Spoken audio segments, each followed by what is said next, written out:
Belize Watch. Knowledge of the past, impacting the present, building the future.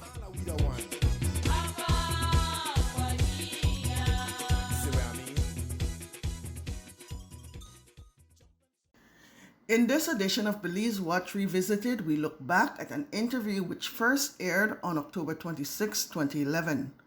Our team was in Orange Walk Town and visited Tortilleria Maya, where Ubaldemir Torres Sr. told us how the business got started and shared some of the challenges they faced over the years. Ubaldemir Torres Jr. took our team on a tour of the facility. We take a break to hear from our partners, Honorable Kevin Bernard, Shell Belize Limited, and DeBarry.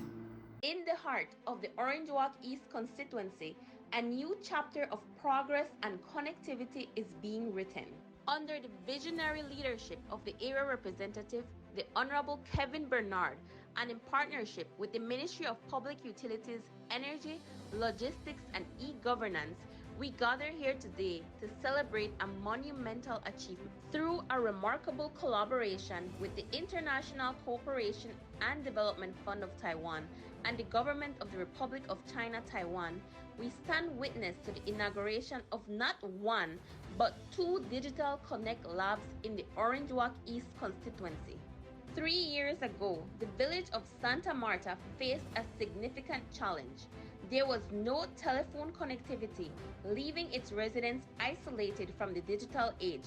But today, thanks to the relentless efforts of the Honorable Kevin Bernard, a transformation has taken place. A smart tower was erected, bridging the gap and bringing the power of communication to Santa Marta. And now, in a remarkable step forward, we proudly unveil a brand new digital lab where the entire community will have access to cutting-edge technology and digital resources. This digital lab will empower the residents of Santa Marta, opening doors to education, healthcare, and countless opportunities for growth. As the People's United Party government propels us into a new digital era, Santa Marta shall not be left behind. But the story doesn't end there. As the sun sets on this monumentous day, we turn our attention to Carmelita Village, also nestled within the Orange Walk East constituency. With great joy and enthusiasm, we celebrate the inauguration of yet another Digital Connect Center. Once again, the power of digitalization reaches the people, bringing them closer to a future of limitless possibilities. As we witness the birth of a digital revolution in the Orange Walk East constituency, let us embrace this moment with hope and enthusiasm. Together, we shall create a future where no community is left behind, where connectivity becomes a catalyst for growth, and where the power of technology truly transforms lives. Welcome to the digital age. Shell V-Power with 3 times more cleaning and friction reducing molecules. Go well. Go Shell.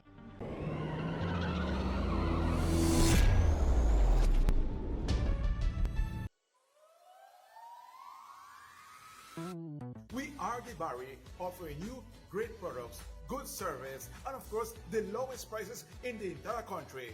Visit us in Belize City, Belmopan, San Ignacio Cayo, Orange Walk, and now in San Pedro, La Isla Bonita. DeBarry. Get more? Fieles.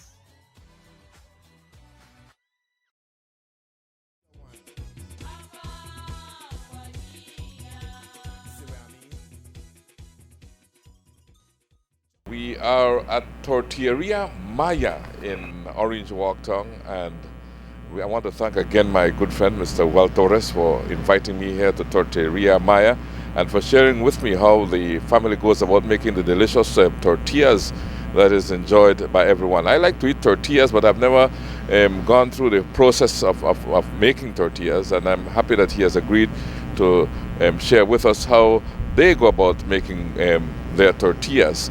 Well, thank you so much, and again, it's a pleasure meeting you again. And I want you to look at that camera there. You know, I'm looking aside. Yeah, but it's good for people to know how much work is involved in the making, in the from the very beginning of the 30 years, because people come here and they think that the work here is pretty easy. There are quite a number who have come here, they have worked for 1 week and they go. They can't continue. So it's good to see, and it's good for them to see how much work is involved in making the 30 years for midday. This 30th business began in the 9th of February. Okay. 9th of February, what year?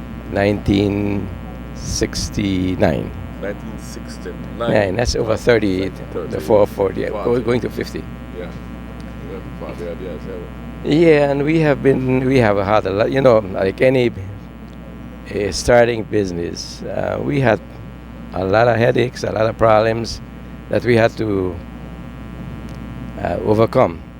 To begin with, at that time, we didn't have the easy supply of corn as we have now, because we had to get our corn from the villages, and we had to go, after we finished work, we had to go around the villages buying 1 sack, 2 sack, until we get the supply.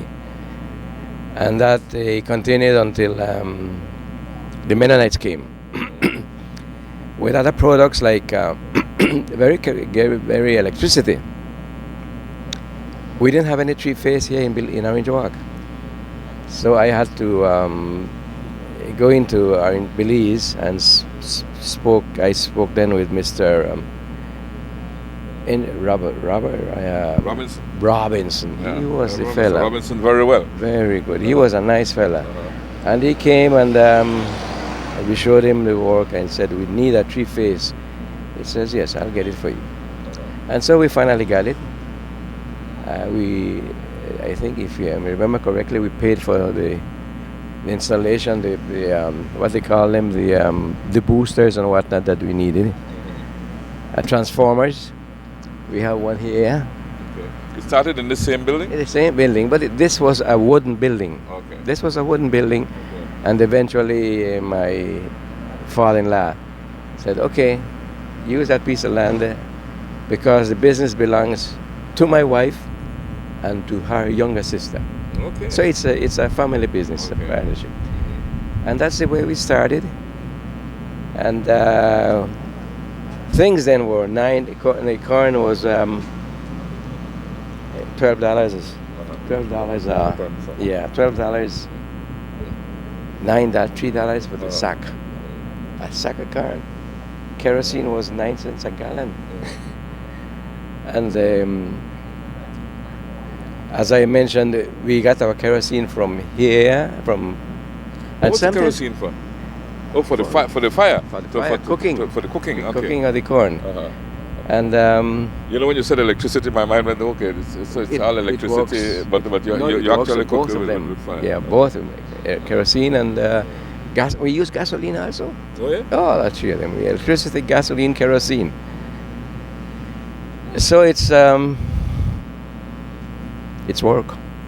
But what made you?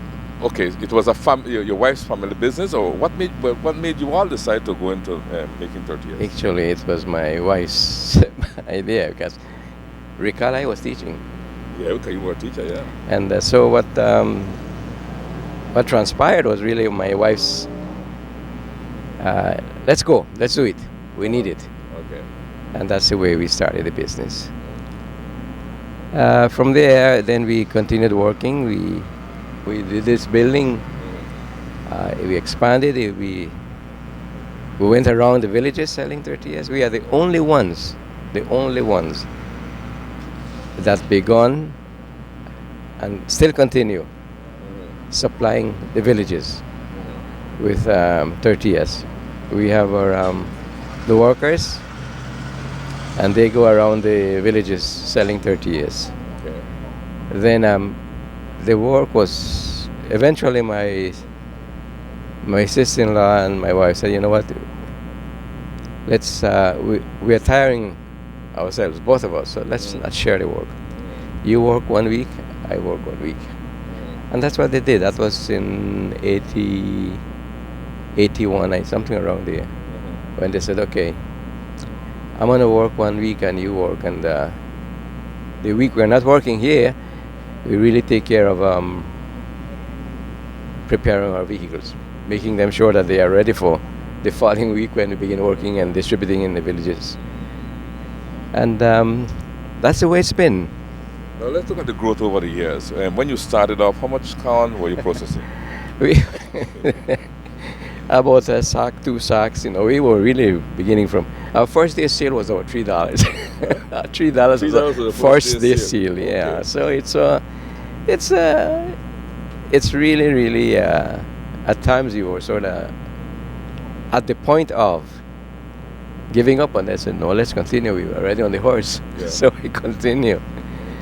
So 1969, when you started, the first sale was $3. $3 Now, when did you see things start to change and improve that made you decide, okay, yes, I got something here, we will stay with it?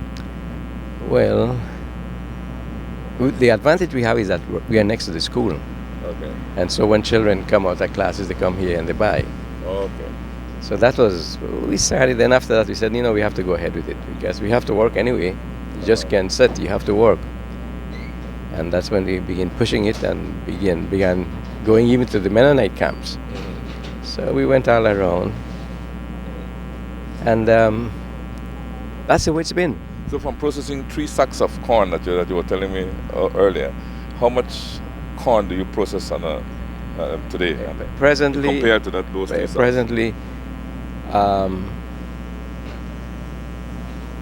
at this point, things are really very, very low. Low? It's low right now? Yeah, very big. What When you go in, you'll see we have 1 machine. We have 3 machines there, 3 triple machines. Uh-huh.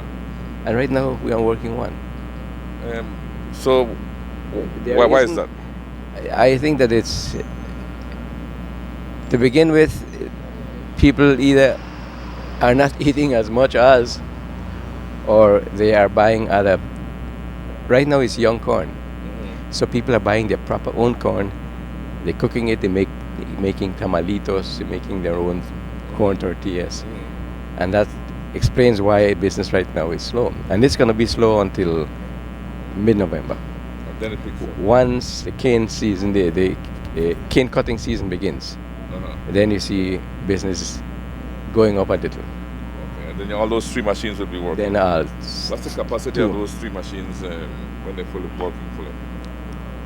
I think that we have to say that this depends on the type of, the amount of, how well the corn is cooked. Because not all corns are cooked the same way. Okay. There are some that cook easily, and some it's the same corn, but then when you cook it, it takes a little longer, and even when it's taken out and you begin to grind it for the masa, there is a difference. No, It depends on the type of corn. you're telling me that this is a slow season, This right? is the And you're slow- only operating 1 out of your 3 machines. Yeah. Now, what's the capacity or how much corn do you We have consume or use on that 1 machine today? For the whole day, I think we would use about about 10, 12 sacks, 15 sacks at the most. 15 sacks of corn. Yeah, corn, and that is what we cook. That is what we grind, and then when you go in, you'll see what happens when we make the tortillas and we distribute it, and how much they return, and that is why we have what we call the chips. Okay. Because whatever tortilla is returned, They use it. we have to loosen it and then get it to fried and make chips, and it's from there the process then changes on. Okay, so we we're don't have going any to look at that process, and I'm sure it's going to be interesting, and your son is going to walk me through that, right? But before we go inside, talk to me about this mural. We stand up in front of this mural. I'm trying to This is talk to me my about this mural. sister-in-law's worker. She got someone who did the painting, or she saw some painting that he had done, and she brought him over here, and he said, "Yeah, I can do a nice painting," and we left it up to him. We have actually, at least my wife, we have no input into this painting. He used it. He said it's for. We want to see how corn was done, as it is here. Corn was then used with a stone. You don't do that today. See? And here again with that comal, we don't use the comal like that. You don't use the comal like yeah, we use a big it's one. the same principle as the comal that you use to do the tortillas today, right? It's the same thing. The same principle. Except that here, people say that the corn, that the tortilla is made out of made with your hands, is tastier. That's what I've heard too. I mean, that's what I've experienced, I must say. Yeah, they said that for your hands. If we look at the hands, Val will show the machine. One of the rollers has like hundreds of little holes. Our hands have this. Yeah. Well, we are old people, so you don't see that much. But when you see, you know how they paint. Yes, it's a secret. That's the way. The hand making. It's the hand. It has a little invisible punctures in the masa, and that's the reason why it is like that. But it's the same masa, basically. It's the same. Yeah, it's the same. Now, if you look at this now, with the process would be starting here with the corn itself, right? Well, outside where corn is grown, then the corn is brought in. Then it's that's where it's ground. It's ground and in the metate, right? It's all here. It's all other vegetables. Yeah, this is the corn. This is the corn here, and from there it's placed here, and it's ground. It's ground, and then obviously. Also, we're making the tortillas. Some people, some women are very like that role of they're gonna just pat it on their hands, and eventually it gets flat like that one. Yeah. So what I will see now when we go inside will be more or less the same principle here, but in a modern operation. Yeah. In a modern commercial operation. Yeah. All right. So let's go inside it. Right? So yes, Uval, nice meeting you again. Nice to meet you. My pleasure, as usual, and thanks for welcoming me to Tortilleria Maya. Yeah. Right?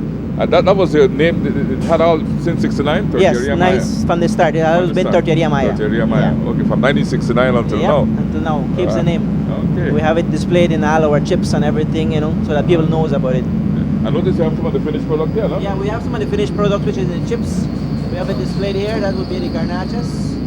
The garnachas chips, and then we have the regular nachos to the top. Nachos. And then on the left hand side we have what's the chile, what we call chile. The chile on that side, and we have the bigger bags, right on the corner. The chile, I mean that it's the same chips, chips with pepper. Okay. Yeah, and as we go along, we're making the tortillas right now with pepper, so we'll be able to show you and follow the process as to how it's done, all right? Okay. So no problem with that. Well, let's start from the beginning. Let's start from the corn that you receive. This way. Here we have the corn itself that when we purchase, it comes in sacks, 100-pound sacks. And normally before we do purchase, we check for humidity, because it's very important on the humidity of the corn. If it's not if it's wet, then it doesn't work properly. So it has to be a specific temperature. So is there a specific variety of corn that you look for? No, just white corn, just regular white corn. And we have one here that you can look at it. The corn here, it's you can look at it and feel it. That's really wet. It's really dry. Yeah. It's dry. When it's dry, normally you can't really break it with your finger. Oh, okay. That's one way that we normally would test it, and we have a specific tester where we pour the specific corn inside, and it will read it. Okay. Small little temperature gauge. Okay. Yeah, it's dry indeed. Dry. It's really dry. See. Yeah. So we could, you want to try. You could try take one bite. You could bite this. Yeah, you can bite it. I mean, it's really, Can broke my teeth, man. Yeah, really hard. So it's really dry, showing that it's really dry and ready to be cooked. But if it's wet, it has a little water inside. Oh yeah, very dry. Right? If it has a little bit of water, you chew it quite easily. So that's the difference with the corn, that it has to have the dryness. The drier the corn, the better. Because then if it's well dry, then what you could normally would do would put it up in a silo, big tank, to put it up for future use. No? So these are sacks here Sacks that have been checked and ready to be used. Ready to be used. All right. From here we move on to the the entire process of the cooking Okay. of the carne, and I'll take you along the way. Okay. Come this way. All the processes we use natural resources, which is the firewood. So you cook with firewood? Yeah, we use firewood. All We do right. nothing butane and so forth. We use the normal resources, such as the firewood. And again, we just buy firewood in junks, not really anything specific. So you have people that would deliver? Yes, we have firewood people, too? the villagers mostly that we work with, and they come in and they deliver the firewood in trucks, a truckload, right? And this is delivered here, left here, and from here we use it to light up the oven. It's a big oven, which I'll show you right now. That the firewood will give it a special flavor, wouldn't it? Yes, it does. Yeah. It does give a little flavor with it because it's natural. It's a normal thing. There's nothing added to it, just the wood. That's the wood. Yeah. Here we have a conveyor belt where the carne is put here and is transported to the top, Okay. right? So you put your corn here? Right, yeah. Rather than do it manually, we just carry it from that point to here. Uh-huh. It is set here, and then this will take the carne, You sack will of take carne, the sack up. straight upstairs. Okay, so Where- sack will be placed there. Yeah. And taken up Yeah. upstairs. Right? This is a simple, rather than do it manpower, Yeah. you have to walk all the way up, then put this in, and then the guys just transport it, set it here, and it's sent upstairs Okay. where we do the cooking. All right. All right. All right. Let me move you on now to how the oven would look, or at least a look at it. You need to go upstairs, right? Yeah, this way. Just careful. Okay. Okay. This is the oven. Oh. As you can see how it okay. looks. This is the real deal. This is all the heat. Okay. Where it is lit and everything is inside. It's just the fire, and then on top of this is where we do the cooking. Okay. But so this is just the cook, the bottom of the oven. bottom of the oven. So your ashes will drop here. Drop there You and then- shovel out your ashes. Right. We shovel everything and then throw it away, or some people would come in and they use it for some other things. Yeah. You know, Uh-huh. but they have other uses for the ashes. Like we would probably use it to lambaste our when we're doing frying. Uh-huh. We paste it on the pan itself, so that's because it's stainless steel. Okay. You just paste it on it, and then it would last longer. It won't burn the stainless steel. What sort of wood you burning here right now? Just regular wood. Just regular Just fi- firewood. Just regular. wood. Just regular wood. Nothing specific. nothing Just regular. specific. Yeah, Just okay. regular wood. Uh-huh. Right. So this is the oven itself. Now, how much wood would you need for It a all full day depends. work? It all depends because it's one time that we put in we stack it up with maybe 20 pieces of big wood, stack it up, and that would be it.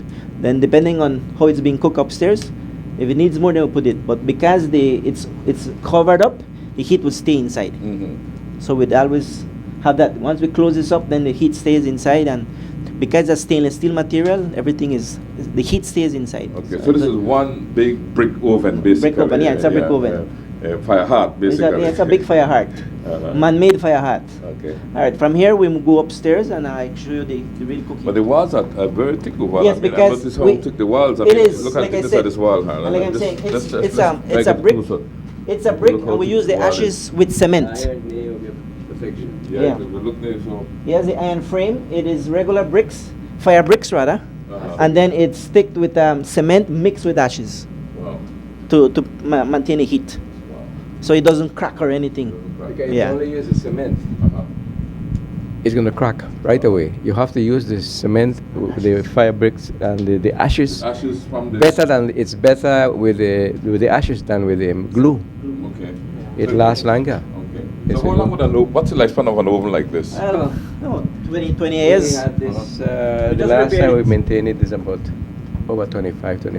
Yeah. We had And smaller. I'm still touching it. I mean, even though that immense heat is in there, you can still touch it outside. I tried. Yeah, it doesn't It's feel just, any. it's just a little warm, you know. Yeah. The heat doesn't come out. It stays Okay. inside. Stays inside. Yeah.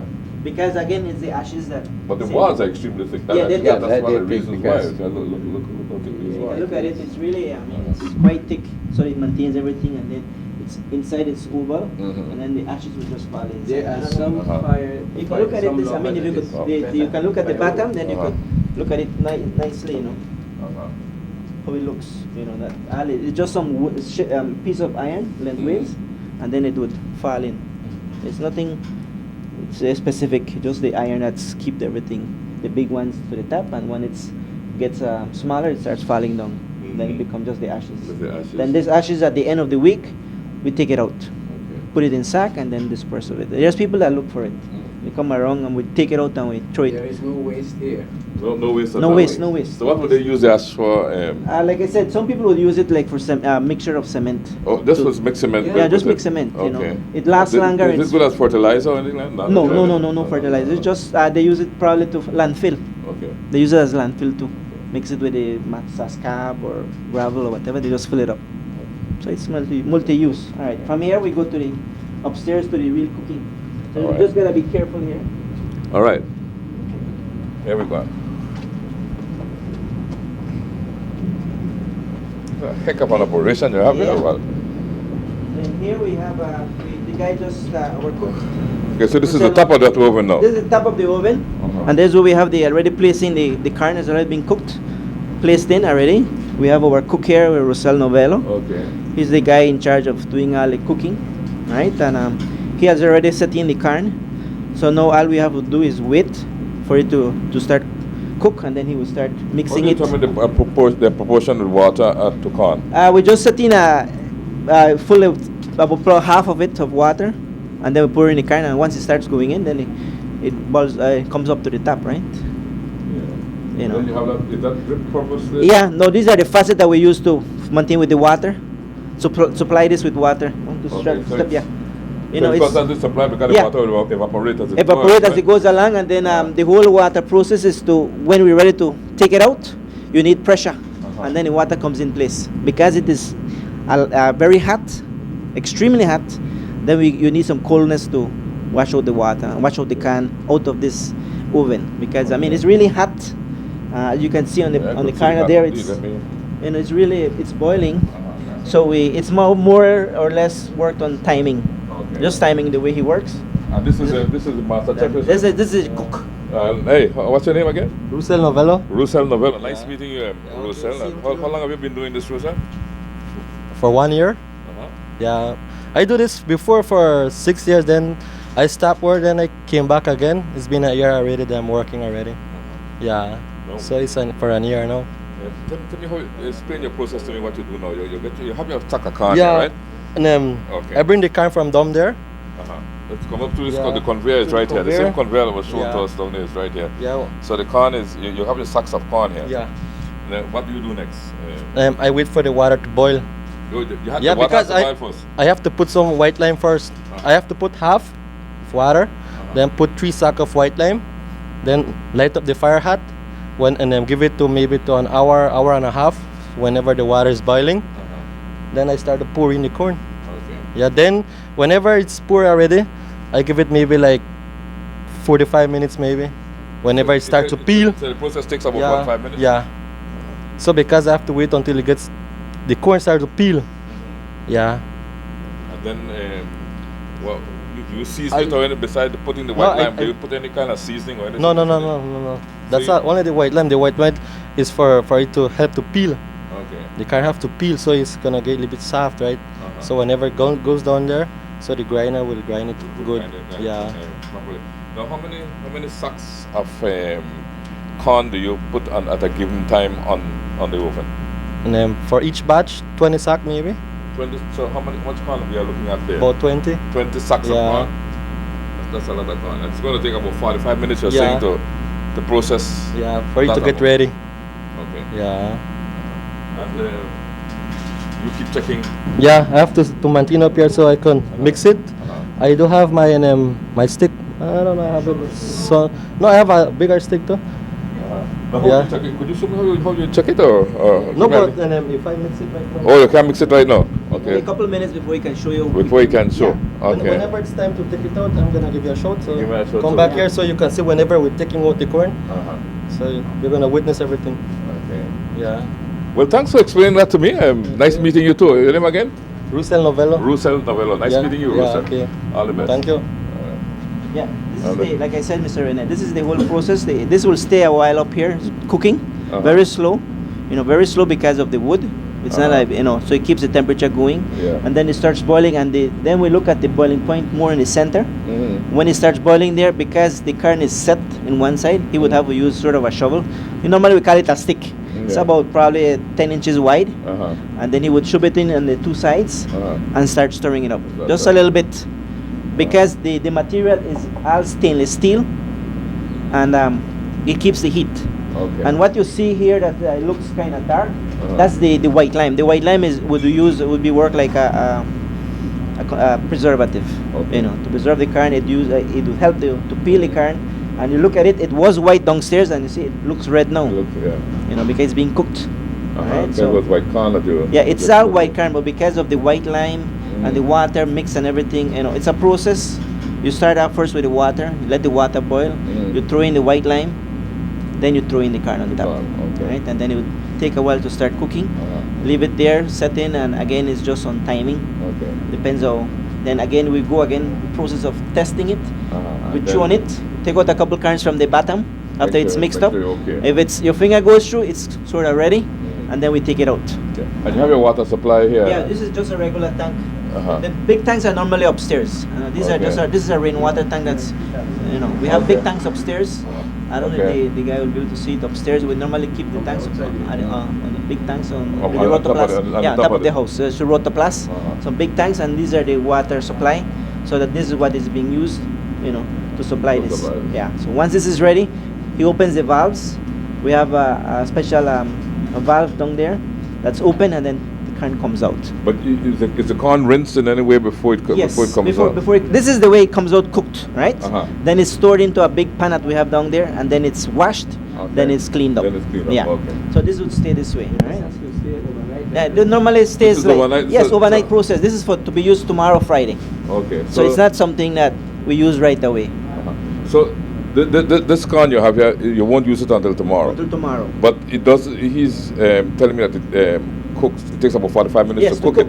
But then you let it lie for overnight. Overnight. From this process, from the oven itself, it moves over to a pan, right? A big pan, a big long pan. It stays overnight on that side. And again, it's all stainless steel because the stainless steel would maintain the heat. Okay. Now, if it's overcooked, when we take it out there, he would add on some cold water.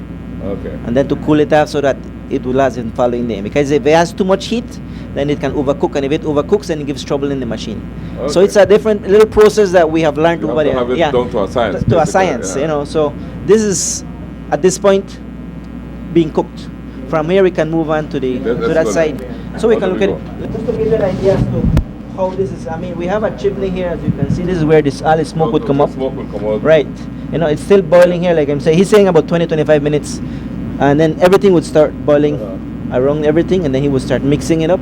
And then here, if you would look, it has all a hole here. Just careful. And then we move on this way, and then this is where we have the faucet, a big faucet here. Here, this is what he would use, and this is the valve. Okay, so he would just open this. Yeah, he would just open this, and then the carne would come out from that side. The carne comes down into this. Right, and it's one long thing up to the end. Probably about maybe 30 feet, I guess, or more. Yeah. One straight thing. This is where it's kept overnight. Kept overnight. Again, it's all stainless steel to maintain the heat and the temperature. So this would all come out with a lot of pressure, because when you open the valves of water, so it comes out. Because it's only carne, it won't come out. It needs water. It needs water to push it out. Right. So this is where it comes out, and it will stay here. Right. Yeah. And this is what we'll show you when the carne is ready. We'll take it out, and you will look at it and feel the heat around it. No? And normally I would tell my friends, you want to do so much diet and thing, I would invite you to a free sauna. Yeah. So all that heat would be here. So you'll experience it a little later on, right?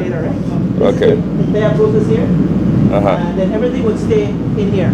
It's one big sort of a T-shaped pan, right? Okay. Normally that this way and this way. We just keep it that way so that sometimes, like especially like Christmas or September, that there's a more of a demand. Then we could do a couple cooks, and the carne will stay inside.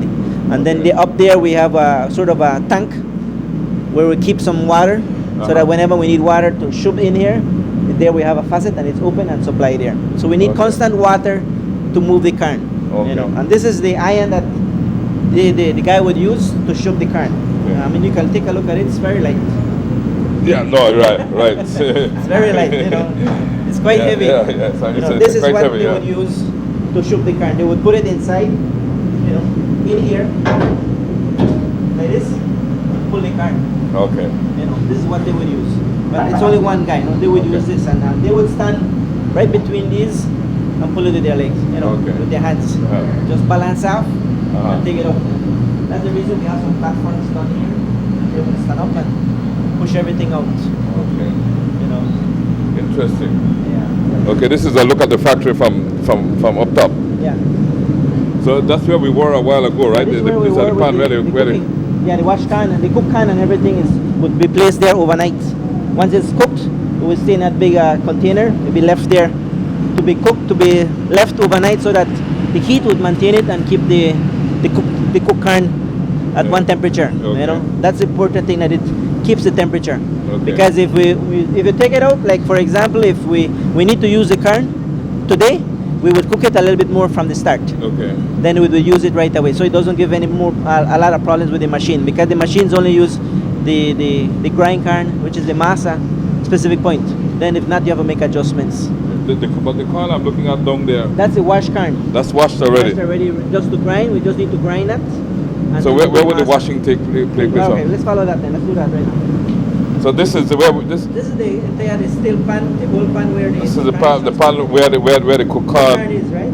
came from. And so that's some remains of cook corn. No, that's from a raw kern that he would normally put inside to mix with the cook kern. Oh, you mix the raw corn with the cook corn? Yeah, Why is that? It's because of the heat.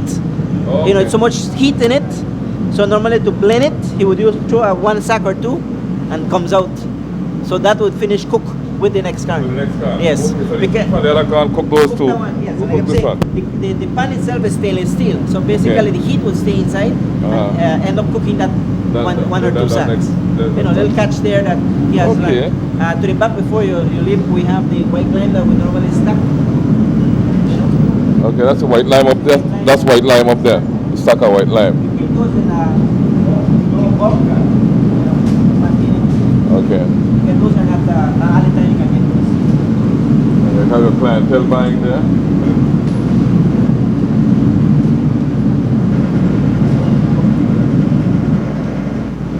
We have much more from our October 26, 2011 show on Tortilleria Maya when we come back from this break. We step aside to hear from our partners, Honorable Kevin Bernard, Shell Belize Limited, and DeBarry.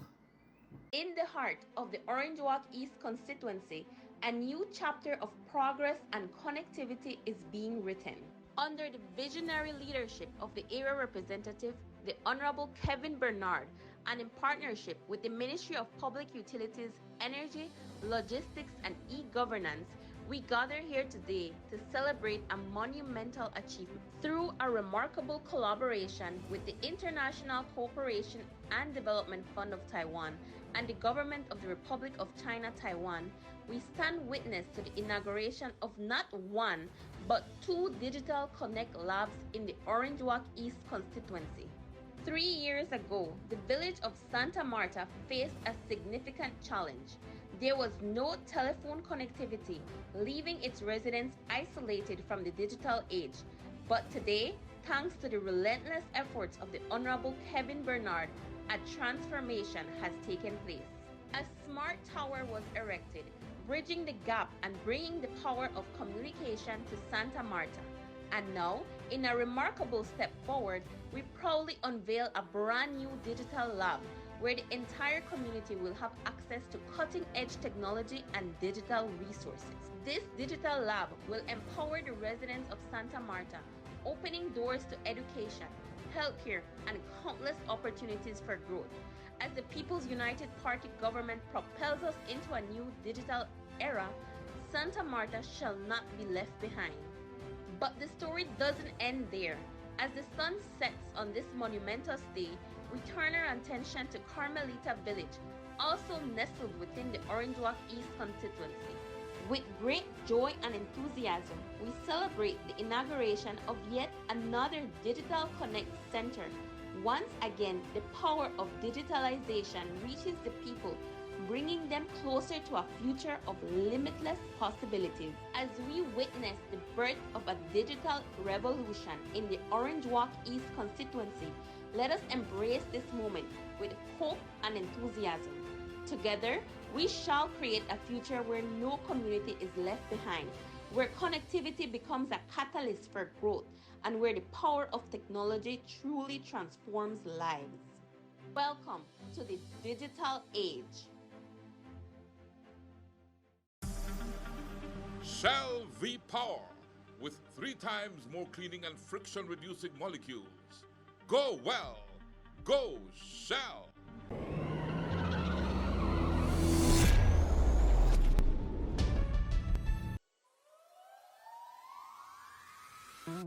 We are the Barry, offering you great products, good service, and of course, the lowest prices in the entire country.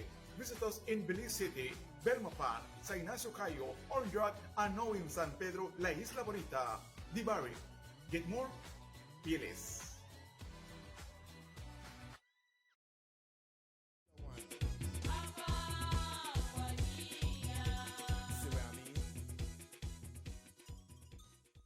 All right. And then, You okay, can- so we need to go over here, right? Yeah, jump over. I Make can it. do that. Yeah. All right. Then here we go this way. You can stay up there. Might be easier. All right, here. This is the end of the pan where the carn is, right? Okay, so the corn Reaches to this point. and it is to this Here point. we use the shovel again. This sort of a hole, Uh-huh. and then we pull the carn to the front. Then we have a valve here that where the carn comes out to be washed. Right? Yeah. Then normally we'd have a driver at this point. What's the solution that it's washed in? Just water. Just water? But yeah, just to wash off the white line. Okay. Because that's the preservative. We think that's more or less like a preservative. So it washes off the white line because that's the yellowness. Uh-huh. Then it gets clean. Okay. So once that is off, then we ready to be used. So it's mainly just to wash off the white Yeah, lime. just to that wash you off the use white in lime. cooking Because the white process. lime is like a cement. You know, Okay. it gets really hard as you can see on the pan itself. Uh-huh. You know, that's the white That's lime. all white lime All residue. white lime. And then constantly we have to be cleaning. That's like only for 2 days. Okay. You know, because it gets hard. So we have to clean it and then we use it again. It's hard. Anyway you look at it, the white lime is always a hard material. Okay. So comes out from here and then here. And this is the process of it being washed. Okay. Right? We have a valve here where we have the waste being that comes out from the water being washed. Again, we have valves here of water that are being used Uh-huh. so that it's constantly being washed, right? So the corn is washed here and then the waste comes, the Right. wastewater comes in Oh, here. yeah, the wastewater comes this way. Now, whatever This is would be the waste, wastewater. just water, and then we have an overflow here so that Okay. only the water goes down the drain, Okay. right? And the waste, which is the wasted, the carn itself, Uh-huh. will stay in here. And then again, this is again, one man's waste is another man's gold. Yeah. So people would come and get this waste, What will you do with it? feed the chickens. Oh yeah? Yeah, because it's carn grind. And a lot of little Shish of the corn. And the corn stays, Right, right? it stays here. Uh-huh. So it doesn't go anywhere. So we open normally the valve, you know, to supply it water. Then let me close it a bit so you can Put probably some see corn there, yeah, innit? Some we corn have a there, innit? yeah, we have some corn being washed. The corn being washed there. Right? So once this is being washed, you know, we keep open the valve, we close this one, water Okay. comes up and it spins until it gets perfectly clean. Normally, Okay. we don't ask people to put in their hand because you gotta be real quick, otherwise it takes your hand along Takes the your way. hand along with it, Because yeah. these are 3-phase machines, which is 220. Okay. So it's very powerful. Yeah. You know. So, but this is the carn itself being washed. The corn, Yeah.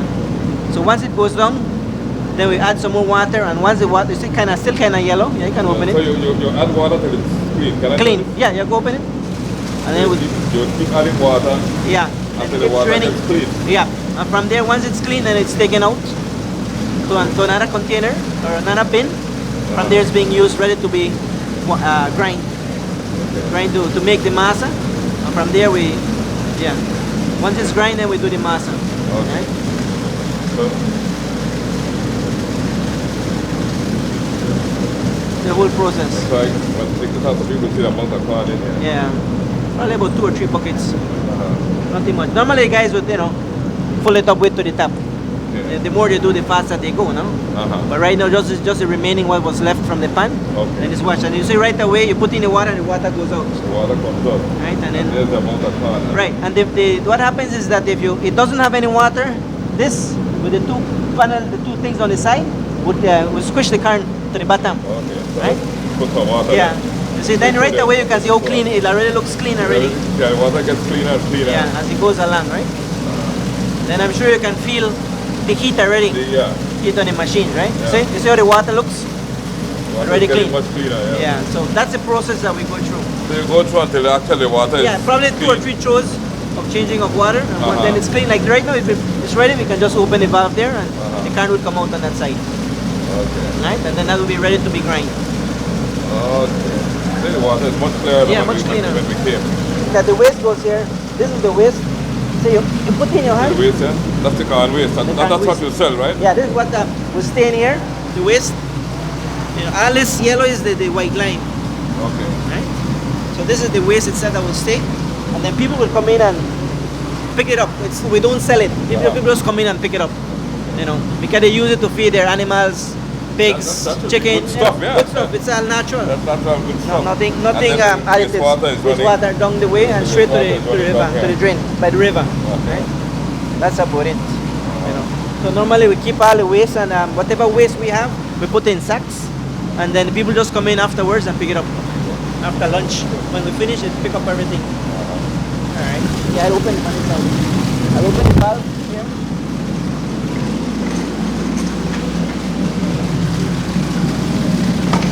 Can I take off this water? No, it stays open. Then there you go. The current comes out. Okay. Yeah. You know, comes out with pressure, a little bit of pressure, and all the water is clean, all the current is clean now. And this is what is being used now to grind. Okay. Right, so that the water is going to continue pushing it, and then it will push out. Yeah. All right. Right, so this is the end result here Uh-huh. of the current, right, being washed out. Okay. So So the you same got pressure. clean can coming out now, Right, and that washed. will be used. That will be ready to be used to grind now. To grind. Yeah.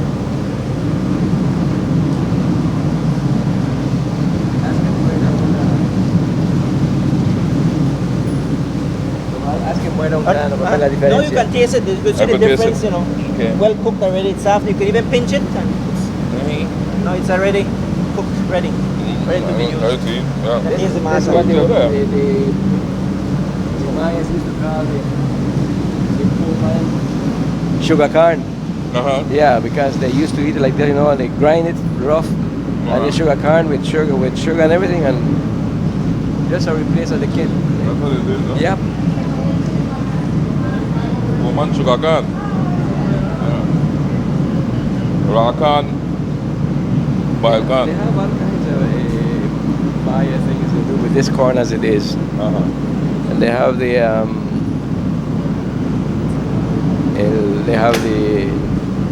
Okay. So this is the end result here. Uval is going to give you some of it to taste. Okay.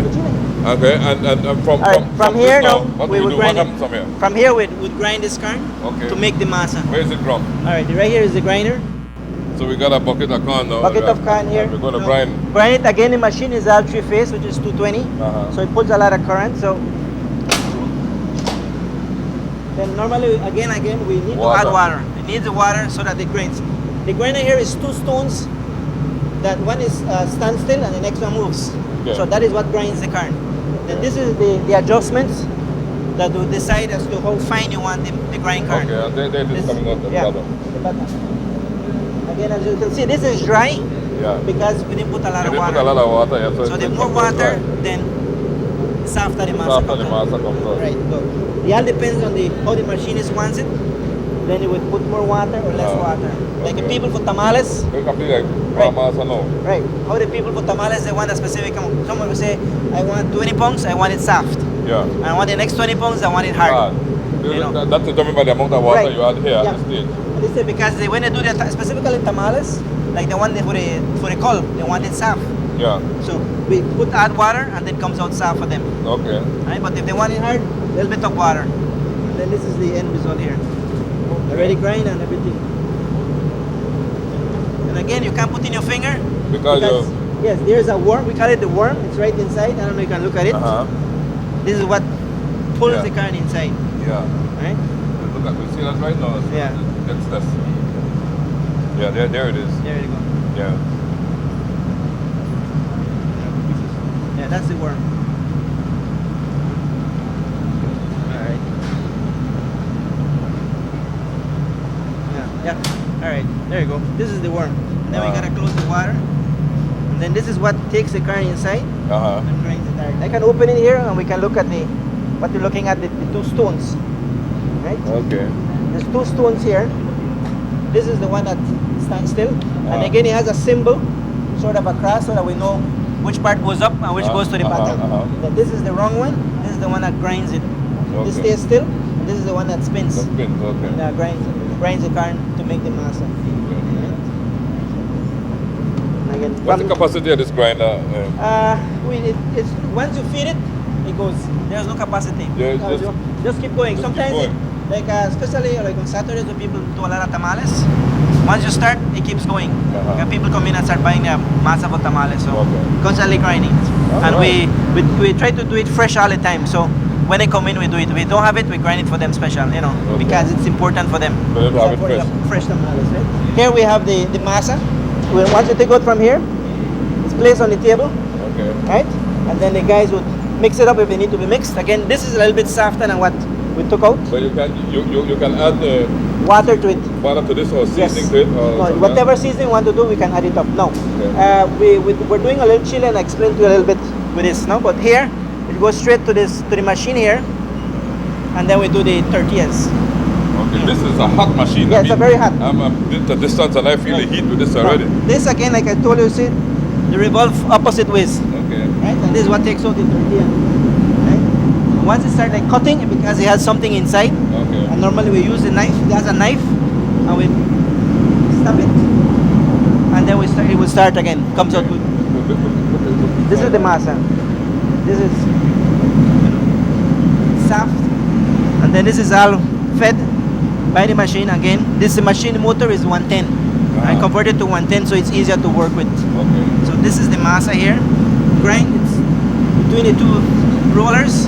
Then it comes out with the tortilla, and you can feel the heat. Yeah, this is Comes a out, yeah. machine. Right, it just goes in, goes one spin, tortilla comes out ready to be eaten. It's already cooked. It's already cooked right there. And you see, it doesn't go two ways, it's one way. Okay. So one side is colorful, the other side is still plain. Yeah. But this machine carries a lot of heat on it. A lot of heat. And this A is lot like- of heat. It works with kerosene. Okay, so this is Kerosene where light. you need the kerosene. Yeah, that's where we have a tank up there. That's the kerosene tank up yeah. there. Supplies The tank, kerosene tank feeds yeah, it. feeds the machine here. So there's a fire burning underneath there. Yes, right here, right on the top, Yeah. right on top. This is the only part that we normally would need to replace.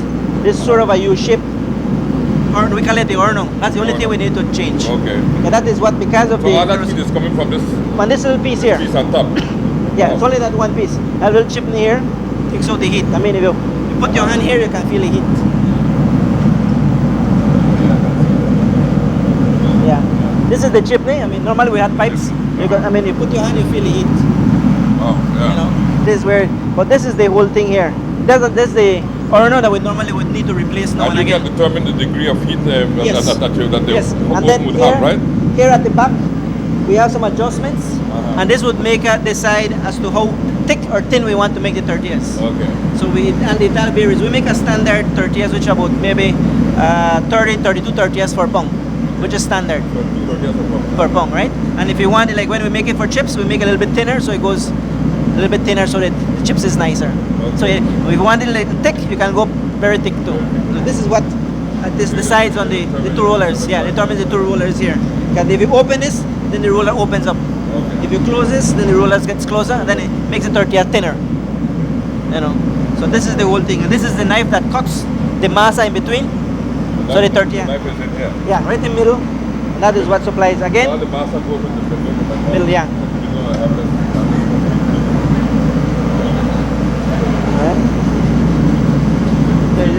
You supply right in and it goes right inside, right between the rollers, and then the knife is what cuts it. Right, it cuts it to move on outside. Take the tortilla outside, And again, like I said, you gotta be careful. Okay, you're pushing your finger. Your finger, the knife and cut your finger. No, the rollers is gonna grab it. The roller's going to grab your finger. Yeah, the roller is gonna grab it, right? But this is the whole process here, and this is the It regular. has to be fast taking up. Yeah, you gotta be quite fast to pick it up. Normally we pick up from here, from the roller. We don't normally wait until it reaches on that point, especially for midday. We try to pick it up here so that people come in and getting a tortillas. And normally, And I notice as fast as the command, you have people buying. then it's hot. That's how normally one hot, as people come in, normally, especially kids, they want it. We roll it right away and they eat it. Yeah. You know, no need no butter, no salt, just like that. Yeah. You know. Okay, a little while ago we were doing a little bit of spicy tortillas with pepper, and we use the same process. The only difference is the roller that would change. And I show you here. We have it. Yeah. This one is a special cutter. This one is spicy, you know? Because we use this, Okay. and whatever was left inside would stay a little bit inside. Okay. Right? Yeah. So you have the pepper. Not spicy. Yeah. So this roller is what we use to do the pepper. Okay. The pepper chiles, the chips. A little bit spicy. This is the special roller we use. Yeah. This would be changed at the bottom of the machine. Change that. And it brings it out. Yeah, like this, wrong. Then they go three tortillas at a time. Okay. And then to put the pepper, we add it right on the grinder, Okay. To put the olive pepper there. right there. Blend it with And the you carne. flavor It the way whichever how you way we want- want. how you want it. When it comes out, It already has the pepper in there. Already has the pepper inside. Before we used to do it by hand. Okay. Then we figured out it's easier. We put it in there, so when it grinds, Yeah, comes because the it pepper. becomes standard there. Yes, and not so only much that, bucket, but so much pepper. play with it. Then the pepper stays in your hand. The feeling, and then it burns your hand. Yeah. Then we have the end result here with the tortillas here that's been taken out. These are peppers. You can taste. Pepper tortilla. Yeah, these are the real pepper ones. You know. I gave the guys are ready to taste when they were making it, but those are the spicy ones. Nice. Right. Very and, good. and this would stay overnight. This would stay overnight. We wouldn't fry it today until tomorrow. Again, it's very important that the tortillas dry off because of water has humidity. Tortilla has humidity inside, so it would stay off. We would loosen it one by one, and then fry it the following day. So all this has to be fried. It's not the way. No, this one for the pepper, yes. The regular tortillas, no. Whatever is The regular tortillas, but brought back what is brought back. from the drivers outside. People from our drivers. Drivers Sell it, yeah, carry it. we supply the entire district of Orange Rock, with all the villages, the surrounding villages, and so forth. So when the drivers come in after lunch, 1:32, if they bring back tortillas, we would take those tortillas and lose it one by one. What time you start working here? Huh? What time you open up? The workers start at 1 o'clock or 12:31 in the morning. In the morning. Every day. 12:31 in the Yeah, morning. every day. No wonder your dad said they had to share 1 week in, 1 Yes, week one out in, one out. because It's a tiresome work. So you start at 12:31 in the morning And we close up at 8 at night. and 8 at night you close up. Yeah, we don't. And It's you're open. supplying tortilla to the whole village. area, The district of villages. everything, the district. We do one spin to the villages, which is in the morning. The drivers leave at 5, and they give it tortillas to all the villages, and they're back here by 1:30. How many trucks you have moving up? We have about seven 7 trucks moving in from the district. Yeah, You know, we go as far as we have a sort of a factory in San Jose, and we have one here in the market area to supply specifically the tacos people. Okay. People that sell tacos, they wanted a machine close to them, so we managed to get a spot. We put the machine for them, so we transport the masa from here to the house, and then we make the tortilla for them. Okay. So they have tortillas probably until 11, and then it's still open till 2, whereby the surrounding stores or surrounding areas will come in and buy their tortillas. Quite an extensive operation. Yeah, quite. And any plans to expand to the other district We towns? have a branch in the city already, Okay. Carna, Watalin, and West Canal. Okay. That's one there. That's the only one we have. But they do the same process as they're Same saying, process. The only thing they take from here would be the cooked corn, Cook and then they do everything else at the Belize. Okay, so all the corn is cooked here. Here in the And then the cooked corn is taken there, Transported washed, to the and then cooked Big, there, brine and everything. and done the same way Same here. process. The only thing is they take the corn. Okay. We do all the cooking here, and they transport it every day, and they leave at 3 in the morning Okay. And 3 in the morning they leave to deliver corn to the city? to the city. So they leave at 3 here, leave right probably Belize City about 4:30. Start making tortilla about 5, and they stay till 1:30. 1:30 they come back home. Quite an extensive operation. Yes. I did not realize it was so extensive. Yeah, it You is. know? So because it's a family business, and we share the work. So 1 week my mom's, and the other week my aunt's, because it's so tiresome, and the hours you put into it. So we gotta share the work. So my aunt has her set of workers, my mother has a set of workers, so that nobody gets tired. Then the drivers don't normally work 2 weeks because they only work, specific hours. So they normally work for both my mom and my aunt. Okay. So it's okay, but it's very tiresome. And like I said, the tortilla process is one straight thing. Whatever is left over is where there is more work. Because the drivers will bring back Right. So that's tell them, so they bring it back. And what you say you do with that again? We make the chips with it. Those are turned into chips. Yeah, because then again, it's part of the But process. you gotta fry it to do the chips, right? Yeah, we gotta fry it and everything. But before we fry it, we gotta take those tortillas and loosen it one by one. Okay. Very slow process, because we cannot put it to fry because tortillas stick together, right? Stick together, so we gotta lose it one by one. Yeah, I think they said they're ready for us up. Yeah, ready? Up All front. right, let's go. So let's go and see the can be Okay. taken off the oven. All right, let's go then. I normally put to mix. If it's overcooked, So he's going to mix the raw corn the now. water starts coming out, and then the corn. It goes get closer, and you feel it. So the corn coming out with the Now look water. at the steam, right? This Wow. is the steam. Then you start feeling everything. This is the sauna. This is a sauna indeed. This is just the heat, and all the corn comes out. Just the water, a little bit of corn. You can barely see it because of the heat. You know? But this comes out very slow, and then the guy at the back will start pushing it, and Taylor here will start using the other bar and start pushing it out. Right? So it starts coming out with more pressure. The minute he opens the valve with water, it comes out warm. Then you can see they determine the heat. Yeah, the guy down here is putting it with this, right?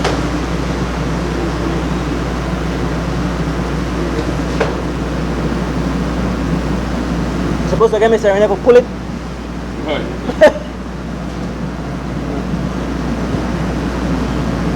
How that feel? Taylor, how you feel? How you feel? Make I do one pull. Make I say I could do one pull. Just a bit for me, you can pull it. Yeah, you have to open your foot though. Yeah. Or you do it like that. You do that? Yeah. You got it? Like that, right? Yeah. You got it? You got it there?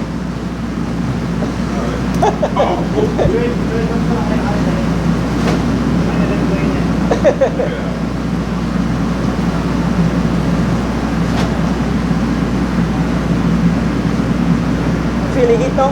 Yeah, why? Feel the heat, right? Alright. Then you see how the current starts accumulating more here. Then the water will start coming in and then it mixes up. Yeah, egg up tomorrow. Oh, it's interesting. Clean your pores. Very slow because again of water, and you can see the steam to the back. All the steam from the oven itself would go up, then the current will start coming up. Wow. Right, so again, it's mostly current because yes, you know. It's a sauna bath. It's a sauna bath. I'm saying it's free, and it's natural. It's all natural resources. You know, there's nothing, no ingredient, no nothing here. So you get it natural. So if you have any acne, this would clean it for you. Yeah. This is the hard part, mixing. Because then the more current there is, the more corn there is, the harder it is to the pull. harder to pull, right? Because there's no water. So everything has to come out. That's a lot of corn. Yeah. It comes out and then it would stay, like I said, overnight here. And then you notice a little bit the raw corn. raw corn will be cooked, and then later on tonight or later on this evening, the guy will come and mix it up, store everything up, check it how it looks, test it. We had a couple experience already, guys falling in, you know. Oh yeah? Yeah. And they really get third burn degrees. Burn. Yeah, this would be a serious burn if you fall in this. 3rd-degree burns. It slip. 3rd-degree burns, huh? It slip right in. Put gani. And it may have a lot more water than can, so. Wow. 3rd-degree burn. Not because they had one jeans pants. And jeans stick. Heat. This is a heat. A lot of heat. And then he mix it. Yeah, he mixed all the top in. Yeah. Because again, that the oven, right? So you have to constantly mix it. If not, the bottom of the current burn. Wow. So you have to have the water going so that wash it off. So it don't burn. Yeah, so it no burn. And that's very important to try have 2 persons at all times. So one day and one hand to try push out the can. Wow, what a process. Feel the sauna, Manuela? You feel the sauna? I always invite my friends to come over free. I know I charge them. And these are more like an art.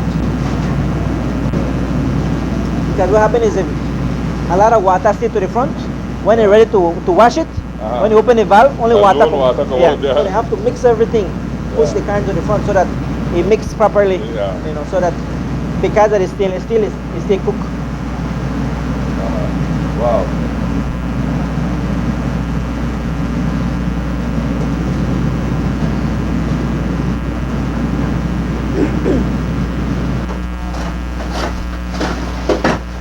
at the bottom of it.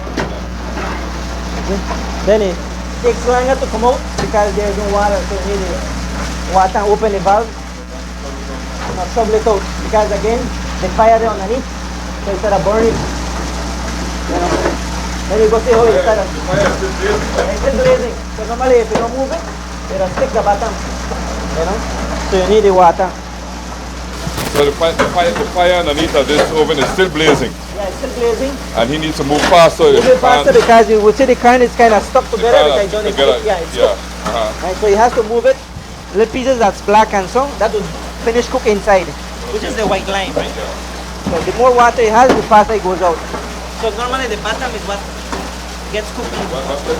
Right. So you have to have the water to mix. Yeah, already. You have to because you can't out the fire. Yeah. You cannot out it. You can't out the fire. You can't. So the fire burn for no right Till till you finish. spot. Yeah, well, it will stay on all night. So what he would normally do is fill this back up, and then the same heat will pull it up with hot water. So later on today, before he goes home, he will check the can. If he thinks that the can is kind of raw still, he will take out this hot water, the water that he placed earlier, he will boil up back, and shoot it out back on the machine, to finish cooking. Because it's a stainless steel material, keeps the can cooked at a certain temperature. That's the whole process, It's more of an art. I just see the tortilla, but I don't know It's a lot of things. That's the difference with when you cook corn or do tortilla from the real corn as compared to when you do tortilla in minza. Yeah. Minza has no work. Yeah. This has the real thing. Minza, it does the flour, you mix it, they put it in the machine. And it's the raw corn flour. But here, but this is because of the tortilla. Real thing, masa. the process. It's a real process. Masa, yeah. Minza is that and masa is this, right? So this would get pulled back again, and then the same heat with the firewood at the bottom, this will boil back the water. Okay. So later on, if you check the current, the thing is still kind of raw. You open the valve again and pours in the hot water inside. It's good that I saw this because at the beginning I thought it was I didn't know the oven was as deep as this. Yeah. This is a very deep oven. It's a deep oven. Yeah, I mean, you see the current is small, so when it's cooked, it floats up, it gets big. Yeah. It swell up. So it looks like a big amount. So it swell up the whole thing. Yeah, But if you put more, then it gets overfull, then you can't really mix it. So you have to put an X amount that he can manage. Because if you put too much, then he can't handle it. So you have to, sometimes you have to do 2 batches. Christmas and so you have to do 2 batches so that keeps the process going. No, that's it for today. Yeah, this is just boil back the water, and again, like I said, if he needs to check the current later today, if he thinks it's still kind of raw, he will open his valve again, take out his hot water. Oh, give him the hot water. Back inside. Put the hot water over the can again. Over the can again, if it's still raw. Right? So it's a matter of checking the current. So this water will stay here and boil all night. All night, and if in the morning when you come and wash it, they need water. This is what the you water got hot water, you got a whole tub of hot water. Right. So you just take it out and keep washing. The whole process again, you wash it, wash till it get white, and out it goes, then you go the process again. We start all over doing the tortilla. So that's the whole thing here. Okay, that's about it. That's about it? That's about it on the cooking of corn and everything. It's a major operation you have here. The only thing that's left is for me to show you the chips. I can show you how we lose the tortilla, but we have some downstairs. Yeah, and then how you go about frying it, yeah. Right. Let's do that. We will have the final segment from our October 26, 2011 show on Tortilleria Maya after we hear from our partners, Honorable Kevin Bernard, Shell Belize Limited, and the Barry. In the heart of the Orange Walk East constituency, a new chapter of progress and connectivity is being written. Under the visionary leadership of the area representative, the Honorable Kevin Bernard, and in partnership with the Ministry of Public Utilities, Energy, Logistics, and E-Governance, we gather here today to celebrate a monumental achievement. Through a remarkable collaboration with the International Cooperation and Development Fund of Taiwan and the Government of the Republic of China, Taiwan, we stand witness to the inauguration of not 1, but 2 Digital Connect Labs in the Orange Walk East constituency. 3 years ago, the village of Santa Marta faced a significant challenge.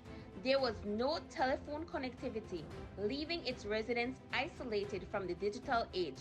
But today, thanks to the relentless efforts of the Honorable Kevin Bernard, a transformation has taken place. A smart tower was erected, bridging the gap and bringing the power of communication to Santa Marta.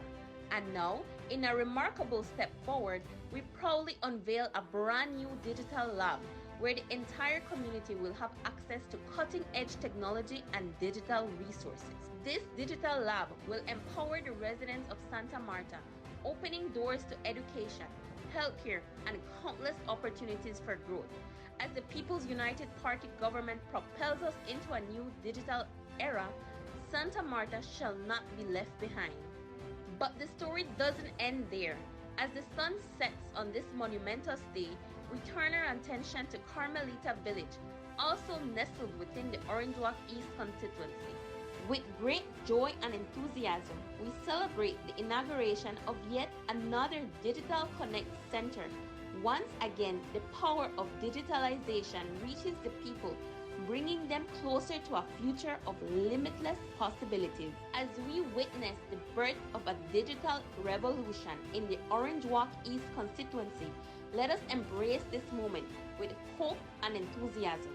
Together, we shall create a future where no community is left behind, where connectivity becomes a catalyst for growth, and where the power of technology truly transforms lives. Welcome to the digital age. Shell V-Power with 3 times more cleaning and friction-reducing molecules. Go well. Go Shell.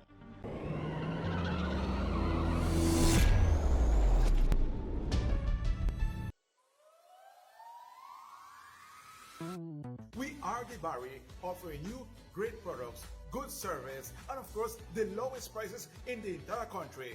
Visit us in Belize City, Belmopan, San Ignacio Cayo, Orange Rock, and now in San Pedro, La Isla Bonita. The Barry. Get more? Be less.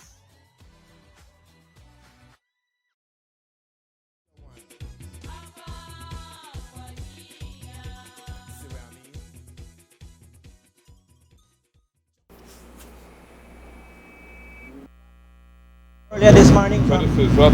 this is what we call a cold tortilla, which is brought back from the stores or from the people at the villages, right? Uh-huh. So this is tortilla being brought back. So this tortilla now would be, we'll take it out from the paper, and then this would have to be loosed individually, one by one. The reason we have to do it this way is that then when we fry it, it's not stick together. Okay. Because if not, you see it stick, right? Yeah, I think. So if you fry it, This is a ponga tortilla, that's right? a pong of tortilla. Okay. Right? So it's normally because it gets cold, it stays hard. Yeah, it's hard when it gets cold. Yeah, but the beautiful thing about the current tortilla is that you can always put it in a microwave and it comes out fresh. That's right. That's the only difference here. Uh-huh. This is, we would take this, everything one by one. These guys would come out, when they finish inside, they come at the back and lose whatever tortilla we have. And then Then we you cut it put- up? No, we put it on containers, big bins like this. We transport it over to where we do the frying. Oh, you don't do the frying here? We don't do frying here because Okay. the place is already too small. Okay. So we do a frying, and the frying is done with the mechanized system that we just got into place. Okay, so that's it. That's it. Loose already here. Yeah, being packed. Yeah. This is already being packed. This is already being loose. So here it's all ready to be fried, right? Again, if it's going to be used for garnacha, this is ready to be fried. Again, before they fry it, they will choose the tortillas because you don't want that tortilla that's like this broken. Yeah. Because when you fry it, it come out broke, right? Uh-huh. So it has to be a whole tortilla, so that when you put it to fry, it's whole. So you get the whole You get a full garnachas. garnacha. Right. So that's the whole process here. But this is what we do with the tortilla that's left Okay, over. so the fryer is on Something another else, so we location. can move over to that side now. Okay. Yeah, Right, that's let's about it. go see the fryer But then. normally we only use 2 machines during the day because of the competition, the demand for the product right now is slow. And these machines have been on since this morning, right? They've been on from 12:30 this morning. From 12:30 Yeah. a.m. this morning, AM these this machines morning. have been working. Yeah, they don't stop until probably 1 o'clock. And right now it's 12. a little after 12. Yeah. So they've been on for almost, what, 12 hours. 12 hours. 12 hours. And they won't Wow. stop maybe for the next hour or two. Yeah. Right? And this is the grinding right now, and the guy tests it. See Yeah. if the massa is good to the Yeah. way he wants it for the machine. So he's Then it's grinding, yeah. ready. And there we go, grinding again. Because the water ratio. Yeah, as you say, it has more water right now because it's for the use of machine. Uh-huh. Like if it's going to be to sell to the public, the water will be less. Will be less. But because it's for the machine, it's a little bit wet, so that the goes enough to be wetting the masa. So Okay. from here straight to the machine. Machine makes the tortilla and that's it.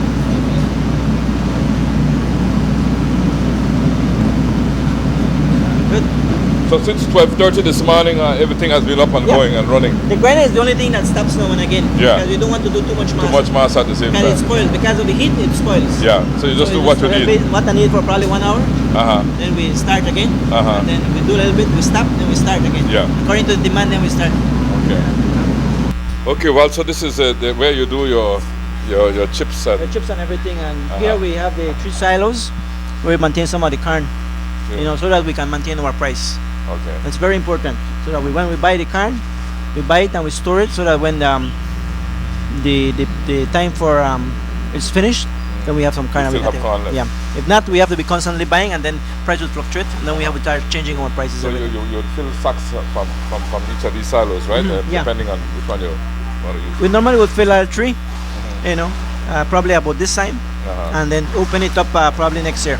Okay. Like in January, February, when we don't have the corn is finished, then we use that. You use Yeah. what And you have in again, your salad. before we store it up, temperature. You gotta test the temperature for it. You gotta be real dry, so that once it goes in, it stays dry. Because if it's not dry, then it would grow. Then it would have, the little trees would grow inside, and then the whole thing would spoil. So it has to be completely dry Completely before dry you put it and in another sealed. silos. The tank has to be really sealed. Uh-huh. We normally would seal it with glue all around it outside to protect it. So no air at all. No air whatsoever. So once the truck comes in, it's the full 1 tank. So they probably hold about maybe 200 So sacks. you won't open to add again. No, it's full, sealed, stay That's there. it. It says I'll shed over it and make sure no water touches it. Okay. And that's the That's it. Silos are yeah, storage. we have 2 of the Ornos here that we have gotten repaired and ready to, when one goes bad at the factory, this is transported to that side, and so there's no slowing back. It's a real, we gotta make sure we have everything, so that a major operation. Or what? How many people you employ overall? about 15. 15. Yeah, Okay. 15 or 18. Yeah, depends. That's If- if- per if- shift, no? Yeah, per shift. But if we include all the family involved, then it's gonna And be a then little the bit more. drivers. Including drivers. Okay. We have with the drivers about 7 or 8, depending, and then we have about 10 people inside, so probably about 17 more exactly. Yeah. Including And then the family works as well. yeah, the family. I have my 2 sisters and myself. Okay. We took it over from my mom and my dad. My dad, they're retired, so we took over. Okay. So they stay home and we do the work. They still go in now and again, inspect their work, because they're used to working, so they gotta go in and see what's going on. Yeah. No, that's all. Yeah. I Yep. know how that go. All right, here we have So the, you get the tortillas now that Here, that brought back. it's brought here, and then here we have we design a cutter. The tortilla is being cut, to do the regular how much should be nachos. cut at the same time. Let's see. Normally about a pong and a quarter Uh-huh. with the cuts. And there we go. Okay. You know, And there you go. All straight right. into the container, and that's Uh-huh. ready. And you see it's all loose because all the tortilla has been loose. Still good. So this is it. This is Alex, the family. Hi, Alex. How are you? All right. Nice meeting you. So how long have you been doing this, Alex? About a year almost now. Yeah. You just it's a family business, right? You're part of the family. Yeah. Is it My cousins, my aunt, family business. I work here for them. You go to school here in Rico? I did Immaculada here about a year. Then I got transferred to Corozal. Yeah, and No, todavía. I came back again. Just work though. Just work.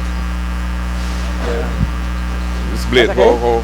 it's a machete. Yeah, it was a machete. And Ahorita lo vamos a hacer. It's a some other machete. guy, yeah. Yeah, with 2 pieces Yeah. welded on, right? They cut Checo. the pine and they place it right here, so like a cross. Que te So hagan you los cut 12 the de una tortilla vez. in 4 different, No sé dónde lo ponen, no sé dónde one shape, right? But 4. 4. Yeah. That's about it. It's just a matter. Let me see. Let me see if I could do this. How it feels. So it would be just. Yeah. That would be it like that. That will be it. Okay. All right. And then you just. All right. Didn't know. I mean, we always eat the chips for the. That for you. I don't know how you go about making it, right? What do we Okay, have? from now? here we do the complete frying. Oh, it's a Process. big fryer. It's a deep, big fryer.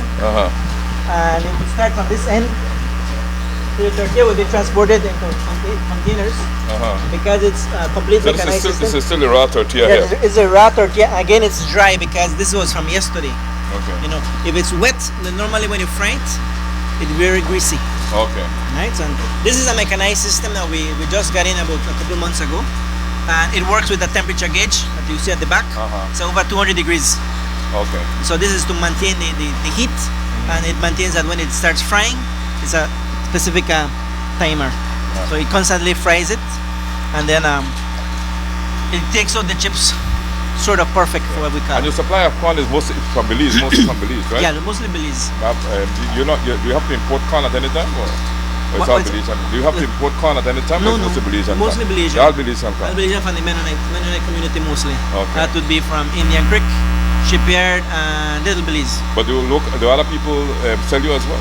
Yes. Besides the Mennonite, other farmers? Yes, they do. When they do have it, they come in. When they have it, they come in, and the So local if a farmer farmers. has a bumper crop of corn, he can come in and He comes in and delivers it. and deliver it to Yeah. you? They come in and they say, I have some kind. Will you buy it? We say yes. Then you buy Brings it and we test it. That's the quality. Right. And then if it's okay, then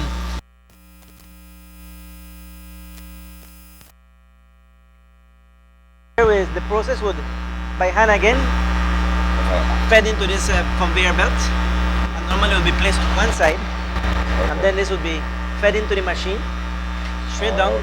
And we use a specific oil too. That's very important. The What kind oil. of oil is it? We use a palm oil. Palm oil. Yeah, palm oil, which is the recommended for frying. When you say palm oil, you're talking about the The brand- coconut oil. Yeah, no, palm. The Palm. palm oil, not the coconut oil. These are different. Those are Is it palm. different? Yeah, that's what we understood. So the palm oil is what is recommended for deep frying Okay.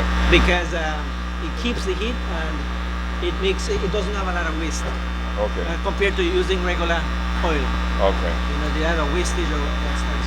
So here, we'll fry here, drop in here, and then this would spin everything. Yeah, Because so it's spin it's ahead. like a river, Uh-huh. it would move over, it would flow right through. So a lot this of is- hot heat here, right, what's this the would word? fry it, remove it, and it would go right around. Okay. The whole process it's going is being cooked. You know, So there's it's being cooked as hand- it goes around. So it Right, just goes around cooking, right? yeah, it goes around cooking completely. And you can see the color starts changing as it goes along. And then here, this is a sort of a conveyor that would keep it pressed under the fire itself. Okay, like it submerges the Yeah, the it chip. keeps it submerged. So Uh-huh. it keeps frying from there, starts frying all the way here. Then And it this submerges yeah, here. we open it up. This is supposed to be sealed, but we open it so you can see the whole Oh, so this is all sealed? Sealed, yeah, it's all sealed. Uh-huh. You know. So we open it up so, So we look can at it. video the process. Right. Okay, thank you for From doing that. here, and then it's comes out, and then here the process gets slower because then the same heat is what will dry the chips. And you know, you can see it's wet here. We have a fan at the top that keeps blowing the chips. Then the chips comes out on that side. Okay, so You see, the motor is running really slow. So it's here. The chip stays here. The fan is blowing it. So it blows up the little lard that's the fat that's still on it. still on it, right? Uh-huh. Then it comes out. It's placed into cartons. Has paper inside, so whatever. If it has a little bit of lard, it soaks up the the lard, fat. right? Yeah. The fat from that side. From that point, from this point here, we would transport it over to that side, where it's put into big tables and Okay. spread off, and let it cool off a couple minutes. Then it's bad. Then we'll put it in buckets or seal into buckets or big containers, Why is that? so that when we're ready to pack it, we take it out and we pack it. Okay. Because we can't pack it right away because it's hot. Okay. Because it's hot, then it normally it still has a little bit of dripping of the oil. So we gotta wait like overnight again before it's packed. Right, then we pack it up the next day. I mean, you can look at it and then you see the end, you can see that the chip is almost dry. You know, here. The chip itself is almost dry. I mean, it's hot, but Hot, you don't yeah. see Real hot. real hot, no? But then it's really more or less dry as compared to when it's here at this point. You can see the grease at this point. Now, if you put your hand here, you can still feel the heat from the fire that's around it. Oh, you know. yeah. So all of this has fire that comes all around, put into this belt, and then this is what the heat is what keeps this dried out. That dries it up. And this is ready to eat? Yeah, and this is yeah. you notice it's not triangle, it's square, Yeah. right?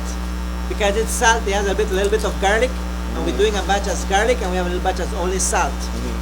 You know, apart from doing the regular chips. With round tortillas, we cut it, it's like triangle. This is square. So we have a plate that takes out the tortilla square. And then that is cut in four, and then it comes out like little squares. Again, because it's natural, doesn't come out flat. It comes out the way the tortilla is made. Right.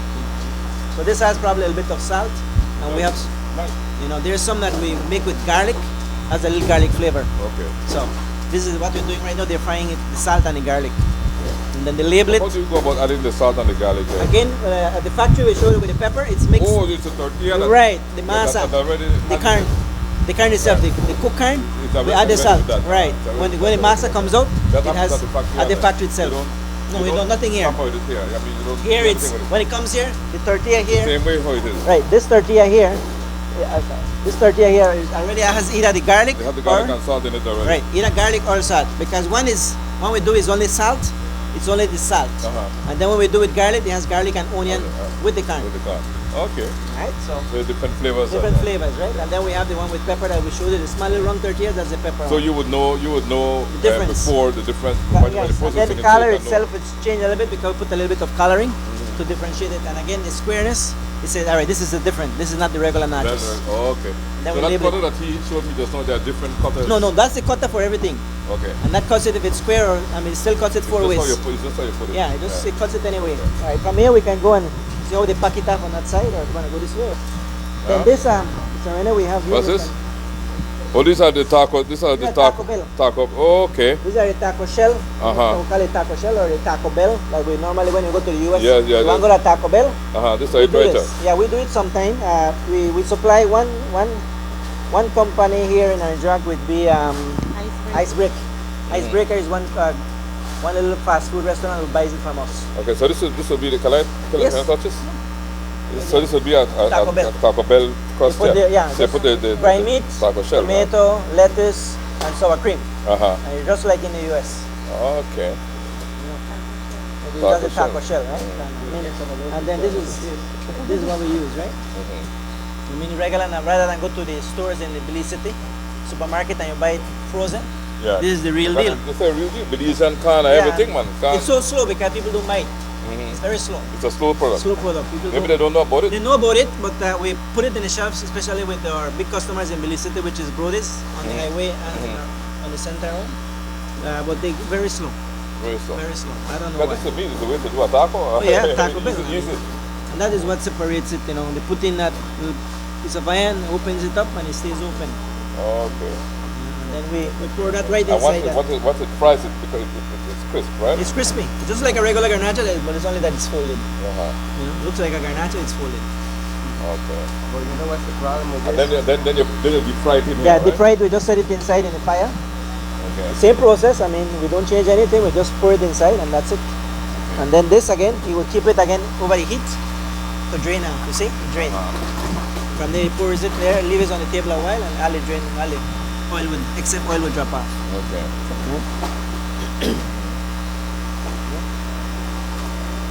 So those are completed. Those are finished. They will leave off to cool off, and once it cools off, you see that it's dry. You know, it only looks wet, but once it's taken off on the lid, Once and then it it's, becomes hot, cool, it's not just how a little bit. how long would it take to fry one of these? One minute or two. About 2 minutes? Because again, temperature control 200 degrees. Okay. That's one of the things of the mechanized system that it keeps a certain temperature. Uh-huh. So at the back there, it has a 201 degrees, so they keep it at that degree, 200 degrees. Okay. And then that's how we start. The minute it goes lower, they slow down on the frying. Okay. Which means they gotta wait till the fire comes up to 200 degrees and they start again. And the reason they feed it slowly. So that's finished already? Yeah, it's finished. Quick as that? Quick as that. Then you put it to drain. Wow. We have a small conveyor here that we normally would use with another belt to do the garnachas. And that the garnachas would be fried here. The garnachas would be the complete tortilla Flat, yeah, now, the flat. flat tortilla, fried. That would be set in here, right here. And then this would press it together. And then the tortilla would be fed manually. Come between the both of them. And then fried. Right underneath the fire itself. Wow. Okay, then from here, this is the chips. And this chip is spread out. And you can see the little lard that's left over from it. The fan is what helps blow off all the excess fat. Then this would, he would pack it off into the big containers and seal it. You know? It's very important because if you seal too early or you put it in containers too early, because it's hot, then chips can spoil. Okay. You know, because it's hot. So you gotta wait a couple minutes. You spread it out first, and you can't wait too long because then it gets soft. It gets soft. So you know, it's a lot of tricks Yeah. behind it. It's something that we learn as we go on. What's the shelf life of these chips? These chips normally take about a month. Okay. About a month. Uh-huh. We've tested it and it lasts about a month before it starts getting.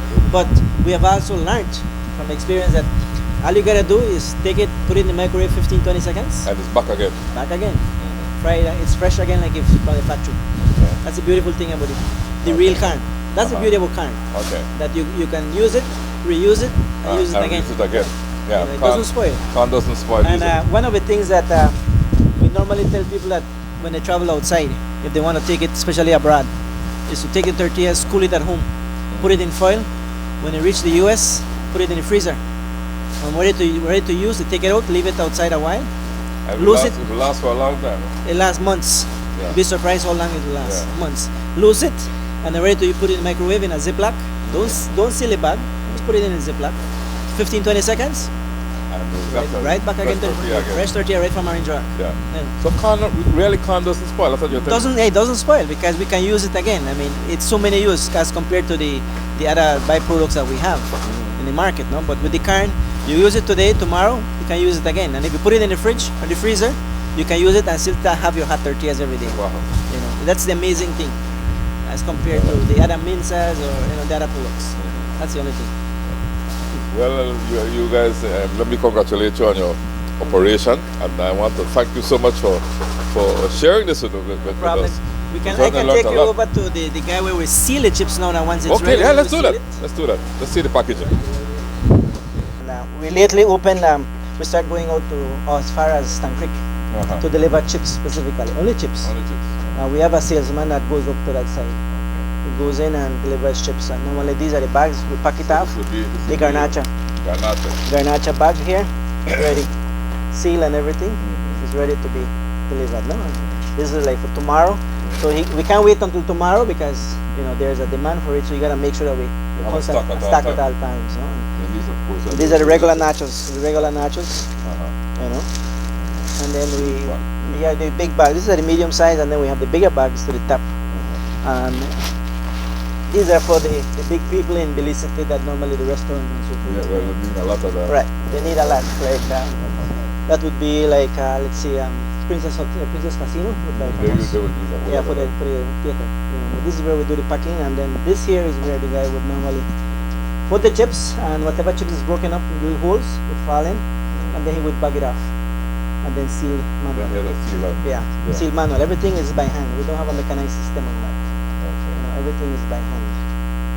So this would Shake it off, yeah. Whatever shake the the little chips, flakes. whatever is The broken flakes up, up, yeah. because the chips would normally break, right? So if it breaks, then the little pieces will drop. You don't want to put little this in the bag, right? You normally put the whole ones. Put the whole thing. Yeah. So this is the work process, and this is done manually. Right? So this is the Fantastic operations. You guys have done well. What I like about it, it's a local industry. It's a local industry, and we have everything. I mean, Yeah, this guy's been Belize. packing it up, getting it ready to be distributed to the different They bring areas. value added and Yeah. everything, which is important Yeah. because a lot of us don't think that we have to do value added. That's what we have to do to make the country. You gotta progress. make sure Use that everything, everything yeah. we have, and it's a process that we have learned over the years, and we keep making sure that our product maintains a standard at all times. So we make sure that it starts from the beginning, which is the cooking of the corn. If that is not at the point, then we don't get a good result. And if we don't get a good tortilla, then we can't have a good chips. So it's a process. So you gotta make sure that from the start, it's properly cooked. We have a good chef, and he will take care of it and look after it and make sure that's all timing for him. It's all about timing. Before he goes home in the evening, 2:33, he has to go in and check his corn to make sure that the following day is perfect. If not, everybody's going to reel up with him. It's not a good corn. Because then if the corn is raw, the tortilla doesn't come out pretty. And if it's not pretty, it means the tortilla is hard. It's very stiff. Then the tacos people reel up because they can't roll it right. They can't roll the tortilla because it gets hard, right? And then if it's overcooked, then the tortilla is too soft. And so when you go eat the tacos breaks up. So it has to be perfect, so that when they roll, it doesn't break and it's perfect for them. So it's a lot of process. Well, I need to congratulate you and of course your dad and your family for this industry from 1969 until now. That's a long time. 42 That's years. a long time. 42 years in this business is a long time. And I'm sure you have a lot of experience between all of you. Yeah. You have a lot of experience, and I like how it's a family-owned business. Yes. and it shows what the unity of the family can do, right? It's important. That's very important. Yeah. It's very important. Family because unity.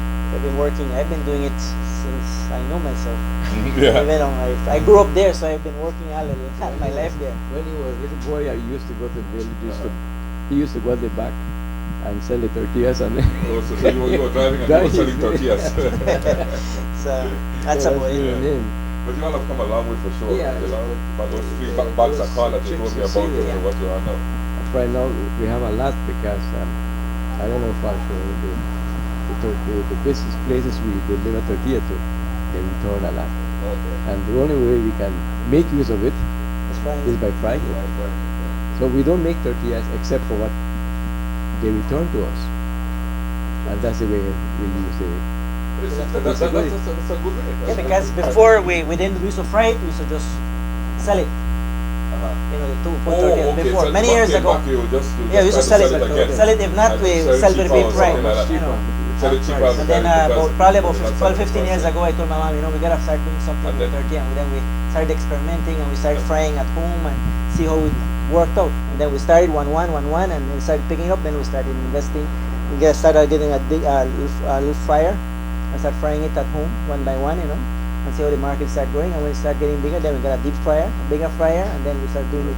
And then it got bigger. And then lately, a couple months ago, we invested in a mechanized system to ease the pain because everybody was getting tired, you know. I'm sure that ease the pain. Yes, because it used to be it used to be a manual system whereby we used to fry. You have to dip it in with your hand. It's a whole big canister. You have to dip it, and then you have to mix it, stir it, and then take it out, and then you have to wait till it drain out, then put it in something. You know, it was more tedious, more tiresome because then you used to come in earlier, just like how we make tortillas to fry. They would come in probably 2 in the morning and do a little bit batch, and it would take them all day long. As compared to the mechanized system now, much faster. And so it's the same amount, but they're doing it in less time. Yeah. So that's the whole difference. That's great. So that's great. Like I said, I'm impressed with the value added. That's what impresses me. It shows what you can do. Yes, I mean it's natural. Like it's our natural product, and we gotta use it. I mean, it's kind. That's one of our staple things in our job. Okay. So you don't resell that return tortilla anymore.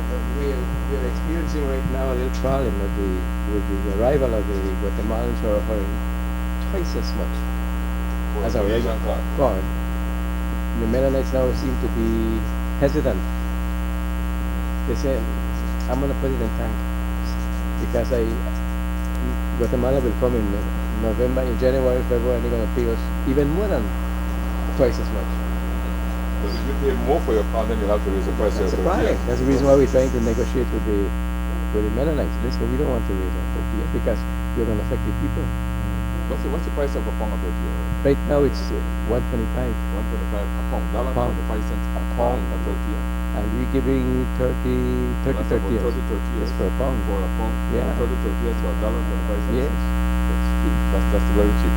And if that price was to raise, then it's going to go to maybe depends on the like 175. 175 at least. That's on the range you were telling me earlier. Because the price can be stable. And I think maybe a good thing would be for other farmers to get into growing corn as well.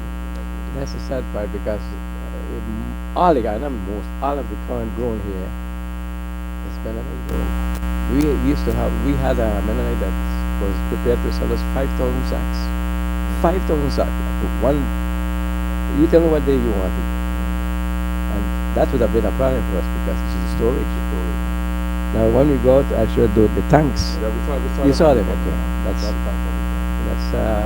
what we do. We buy corn and store it. The next year we use it and store it with fresh corn.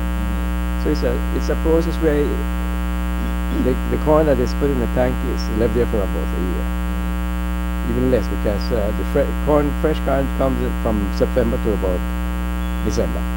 You can get fresh corn. After the January, then you get corn that has been stored in tanks. It's no longer fresh. And you won't get any fresh corn again until the next year. But we have our corn because we have a tanks. So that's the way it is.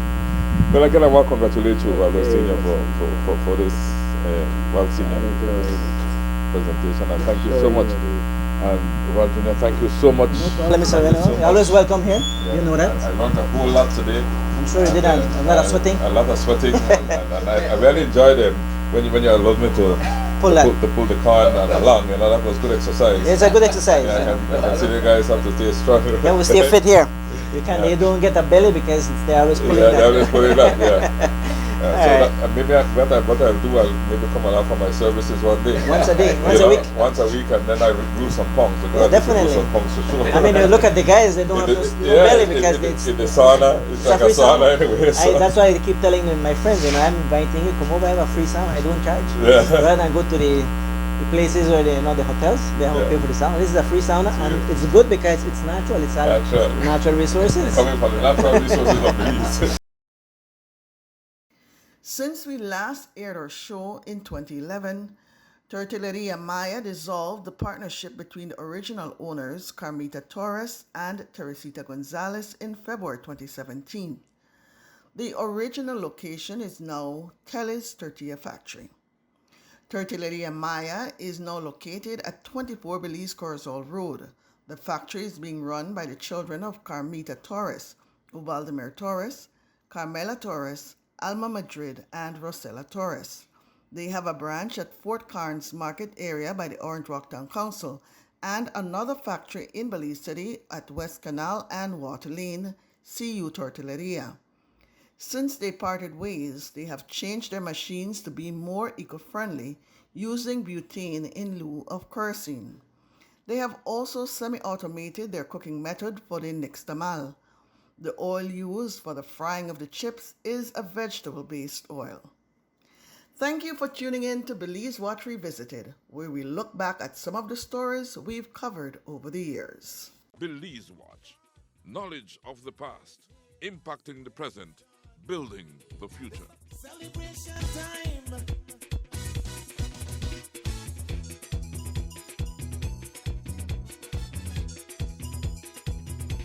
It don't matter what part of the jewel they come from.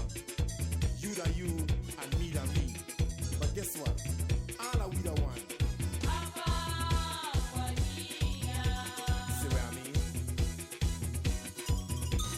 Jump and shout all over the nation. We're breaking out with a new creation.